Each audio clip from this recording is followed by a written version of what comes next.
Hey, this is Matt. Once again, welcome back to the videos. The paid request this time for Ben. Thank you so much for that. Really appreciate it. And for those interested in requesting any type of videos, topics, reactions, commentaries, what have you, feel free to send it either directly to my PayPal or join my Patreon. Both links are down below in the info box. And this is for the film Missing, which came out this year, 2023. Now, I was a bit unsure about the film because it is a sequel to this film, Searching. And for those who don't know, this has become one of my favorite films of the past 10 years. I love this film immensely.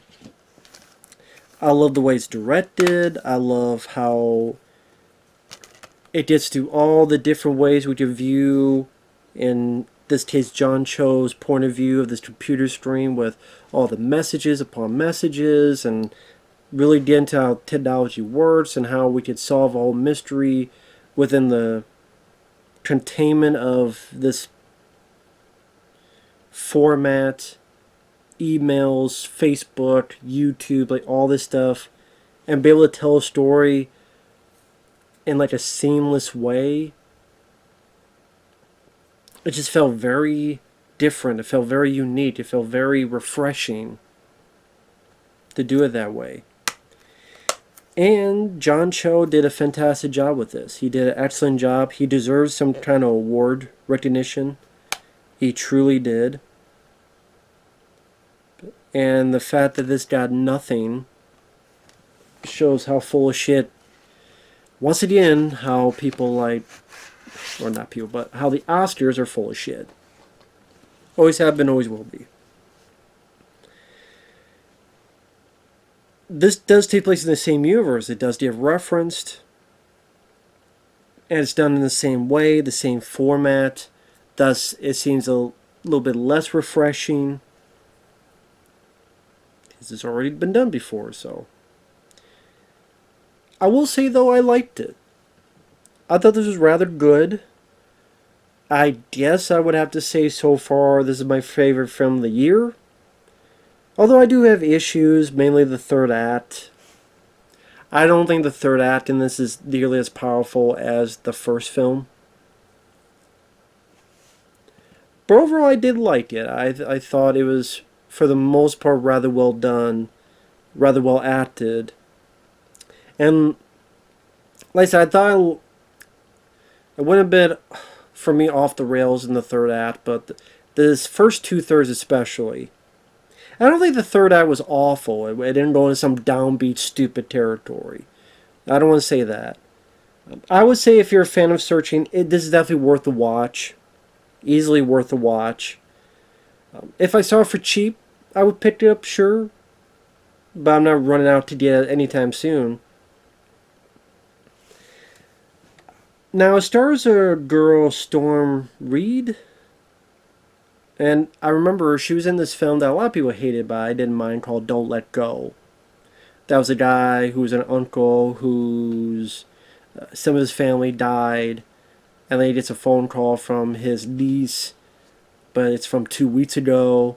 So he's 2 weeks in the future, she's 2 weeks in the past, and he has to try to convince her and get her to change things so that her and her family don't get murdered. I didn't mind it. I liked it. A lot of people didn't, but I did. She stars in this.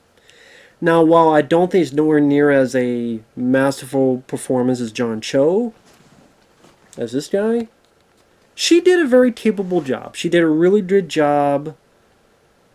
It's changed stuff up. Instead of the daughter, okay, in Searching, it was about a father whose wife died, and he's dealing with his daughter, and she goes missing. And this is about a daughter whose father died, and she's dealing with her mom, and her mom goes missing.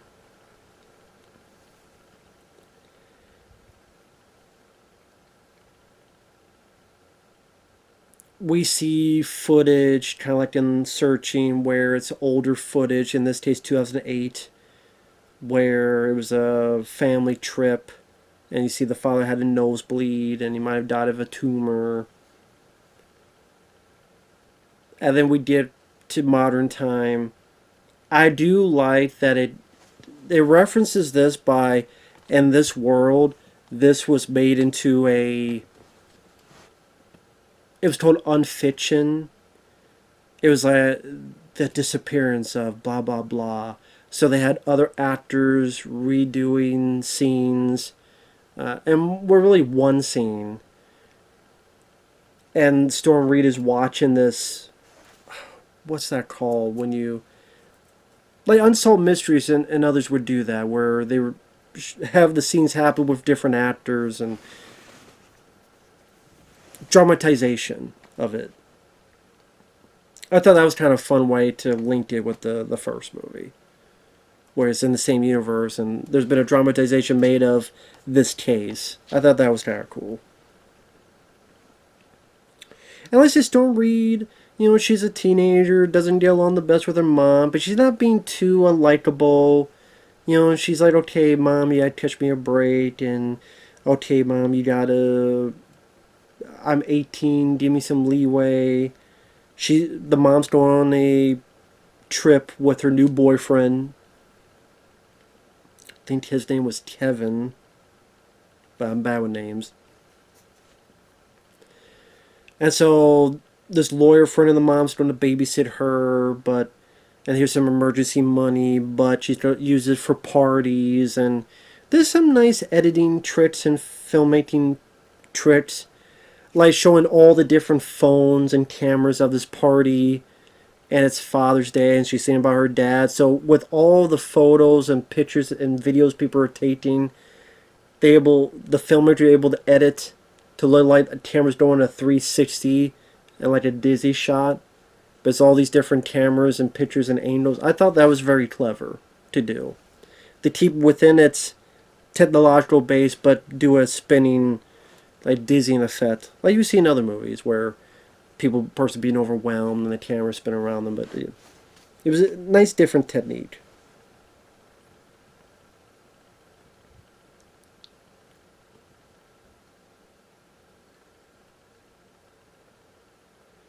It's like a 360 of photos. But the time has come, the mom doesn't arrive, and she doesn't know what to do. So she contacts people. Her mom went to a different country, tries to contact places there, has to use language translations in order to understand what they're saying and try to talk back. Hires a guy who does digs, which I recognize as actor. The character's name is Javier. I'm like, how do I recognize this guy? I'm like, oh shit, it's Bucho from Desperado. He was also in Fast Five.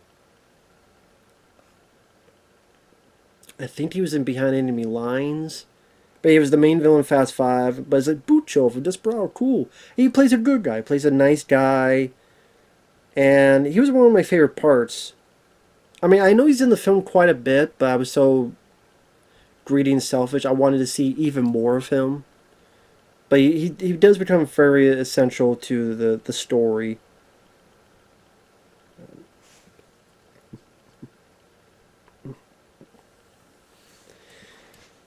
So it's one of those scenes where the story unfolds, and I don't know how much I want to give away for people who haven't seen it. It's one of those things that if I just tell you, the fun of the movie, like in Searching, is seeing how the clues pile up, red herrings. You think go in this direction, and then you think it's this person, but it's this person, but actually this person kind of shies away suspicion from this person, and how all these information is labeled upon all this stuff's information of the technological age.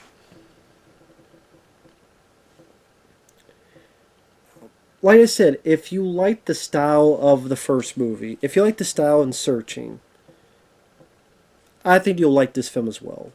Again, it doesn't have as much of that. I do think the third act in this, just, again, I'm stumbling because I'm trying not to spoil it.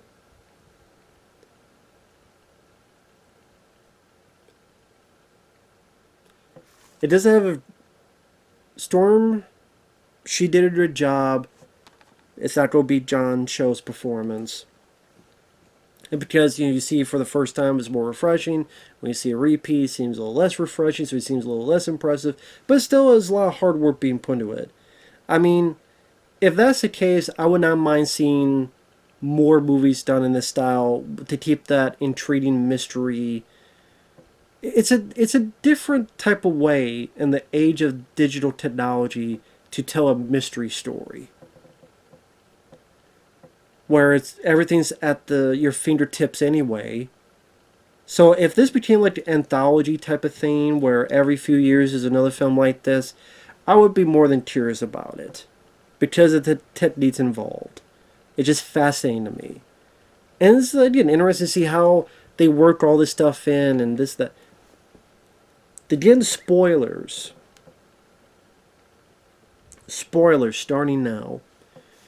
One, I find it funny that nobody ever wipes their email history in this universe. There's a lot of people that, after a while, you clean out your email history. Or you clean out this history, you clean out that history. Not the case of these movies. It's like, okay, go into this person's email, look in their inbox. They've kept stuff from months or even years ago.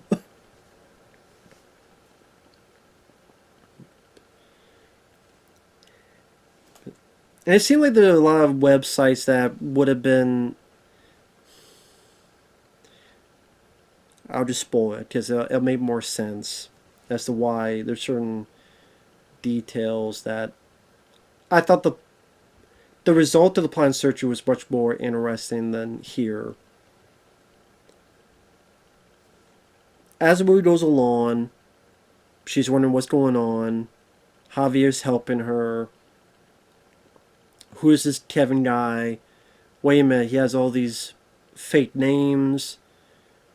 And he knew this person, he knew this person. What the hell's going on? Oh, this person, and they disappeared like 2 weeks ago.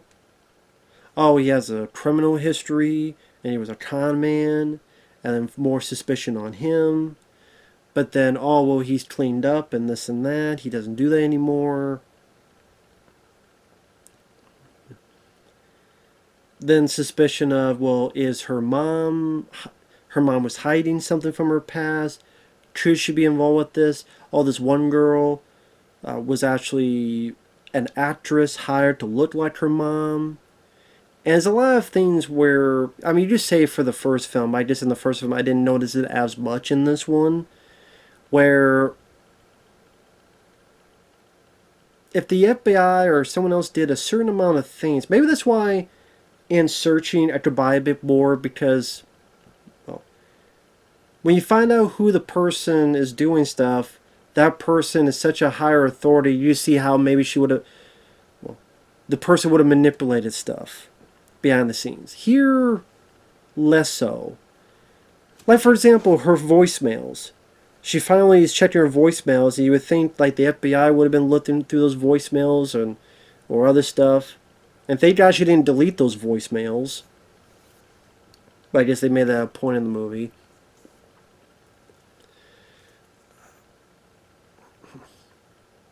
Like I said, how is the FBI not able to crack into Kevin's password, protected email, but this little girl 18-year-old girl is able to do it? You think the FBI would be doing that as well? Let's go into Kevin, Kevin's information is on there. We need your computer. Let's look into this. But within the movie, I'll go along with stuff like that, and like I said, I get involved in the mystery and the way it's done, and I think Storm Reid's doing a pretty good job acting-wise, and I really like seeing Javier. I really like seeing the Bucho from Desperado play a nicer, friendlier character. And I probably would like to see a bit, even more dialogue between the two. You learn a little bit of his history with his son, but those were nice, and it's not like he's in it for 5 minutes and gone, which is nice. I mean, he was definitely a big positive I had with the movie. I'm just going to jump ahead to the third act. You kind of find out that her dad never really did die. The reason the mom changed her name was because the dad was an abuser and she did something that did him in jail for many years. He finally got out. Which you would think if he got out of jail, if you have this court-appointed document, it's like we should like tell the police about this and let everyone know that this guy is threatening your life. And I know the one lawyer lady knew, but like a lot more cops and a lot more people should be notified of this.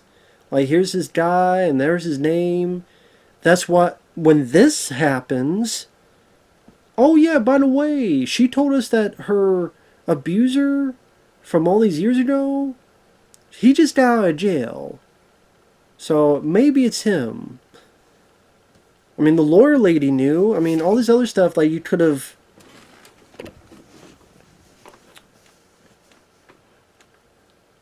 Well, I guess the lawyer lady, she was being blackmailed into doing stuff, to be fair. But even before, like, as soon as she got this message from that the daughter character finds, was it Google or email or something like that? Google was like, I found you, Grace. Like, your fake name, I found you. Right then and there, she'd been like, hey, this is who I am. This is who the fuck person is. They're going to be after me. What can I do? Like, some type of telling someone. I don't know. And also the theme with searching is, by the end of it, John Cho is really being proactive, and he's the reason why, which is the case somewhat in this, but he finds the information, he calls the people, they get into this wait for his daughter, they give her the diligence of, hey, we caught you, talking with her in the car, turn around, and see more proactive nature. Here, no matter what this girl did, the dad eventually just, when everybody was away, knocks on the door. It's me, honey. Yeah, your mom lied. And then kidnaps her and takes her to this family lodge. So it felt as if no matter what this girl found out, no matter what this girl found information-wise, it was going to lead up to this. So it just makes it, not fruitless, but it seems like her journey, finding all this information out, seemed a little bit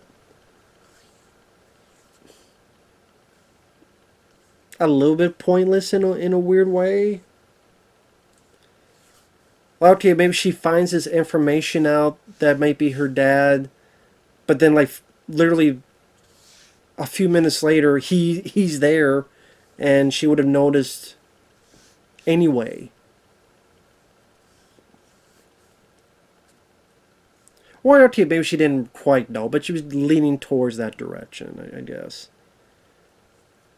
To be fair.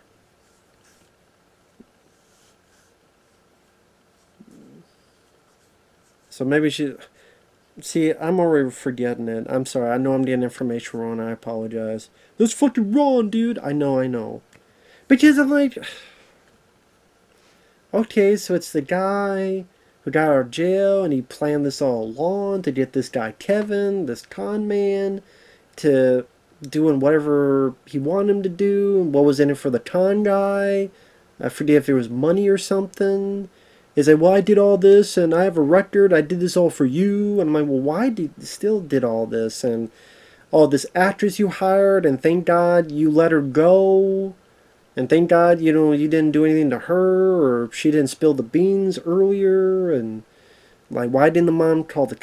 it left me a lot more questions than I'm sure it did with people in the first film, not for me. It did more in this one. Then the mom and daughter are trapped they're able to call Javier, look at my Instagram, our old family lodge logo, what's the numbers on it so we can get the full address.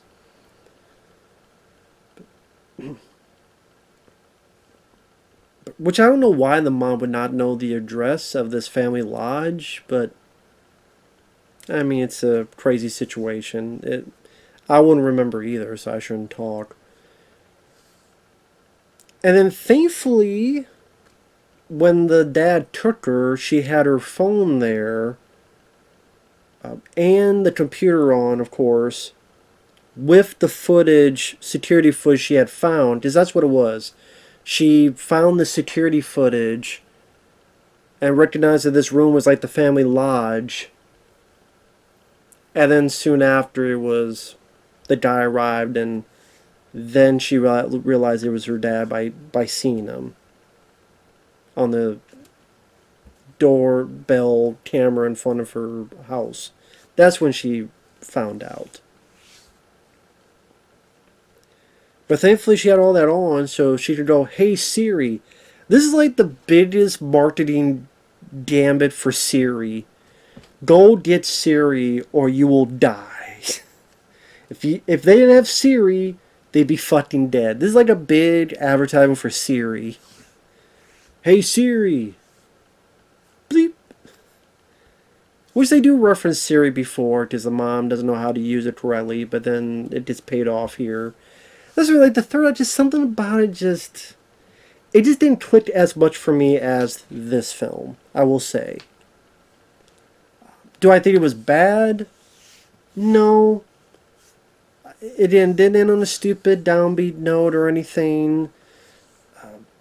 I get the different where, you know, in this we had a good dad. So now here we have a bad dad. And a good mom.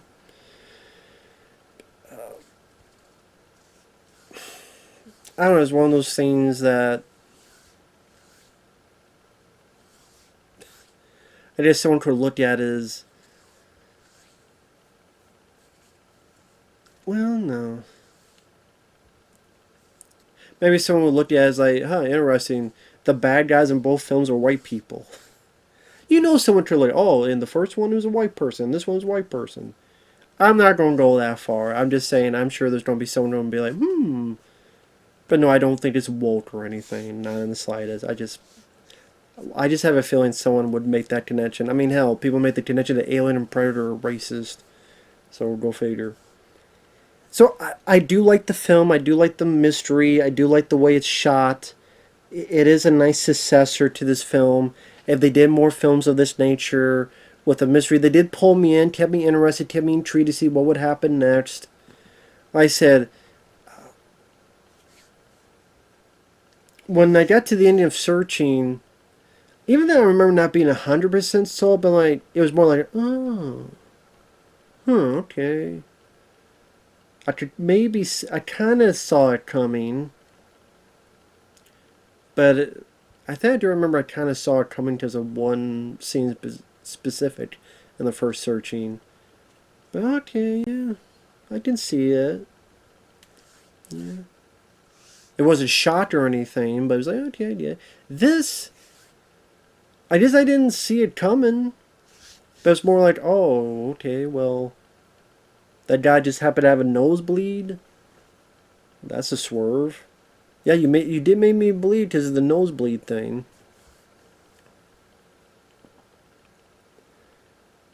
Because you go nosebleed and tumor, okay, that's what it is. Oh, okay, it was just a big old swerve for us.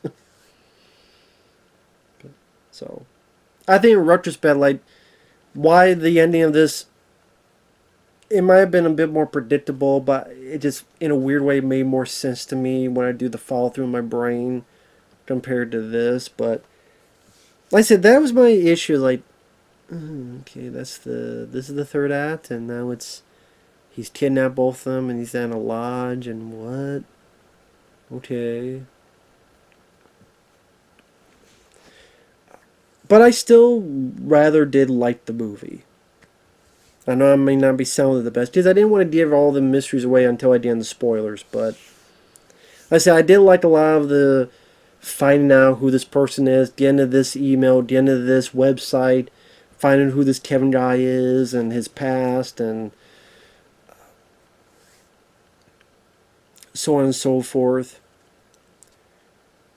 She's hiring Javier, but she's not looked at the bank account because it's getting smaller and smaller because she spent a lot of it on the partying the week or two before and all this other stuff. Like, that stuff, like, it kept me intrigued. It was a very intriguing movie. And again, if you like searching, it's worth a watch. At least that's my opinion. So with that said, thanks for watching. We'll see you guys later. Bye-bye.